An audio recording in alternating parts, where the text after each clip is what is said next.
Hallelujah, shalom everyone. मैं परमेश्वर की दासी प्रोफेट श्रीबिका आप सबका परमेश्वर की उपस्थिति में स्वागत करती हूँ। आइए हम मती अध्याय मती किताब उसका 6 अध्याय उसका 41 वचन देखेंगे 41 में।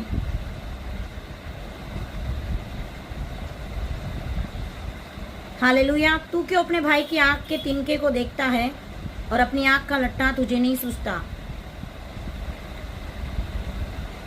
या तो अपने भाई से कैसे कह सकता है कि ला मैं तेरी आंख से तिनका निकाल दूं, और देख तेरी अपनी आंख में लट्टा पड़ा है।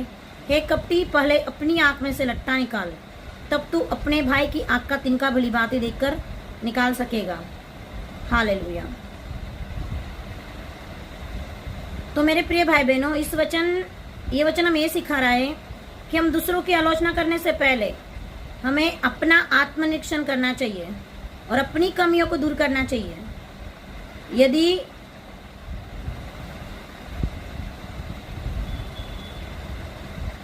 यदि हम अपने आप को नहीं जांचते और हम दूसरों के अंदर कमियां ढूंढते हैं, उसकी छोटी मोटी कमियों को देखने से पहले हमें अपनी बड़ी बड़ी गलतियां देखने की जरूरत है, अपने मोटे लट को देखने की जरूरत है जो हमारी आंख के अंदर पड़ा हुआ है।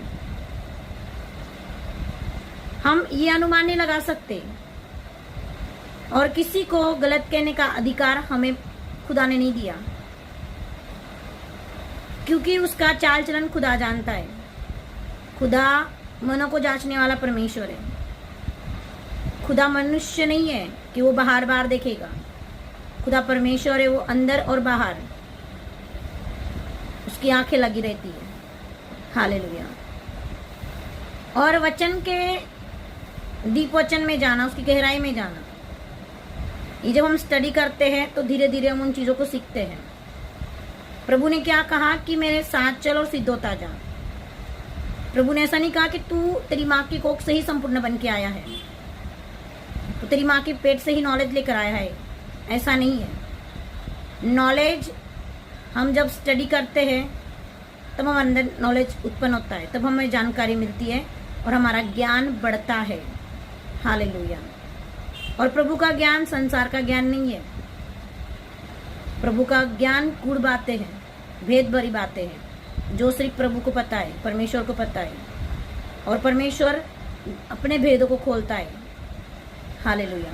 जब तक परमेश्वर अपने भेदों को ना खोलना चाहे तब तक मनुष्य कुछ नहीं प्राप्त करता। हालेलुया। God bless you. आमीन।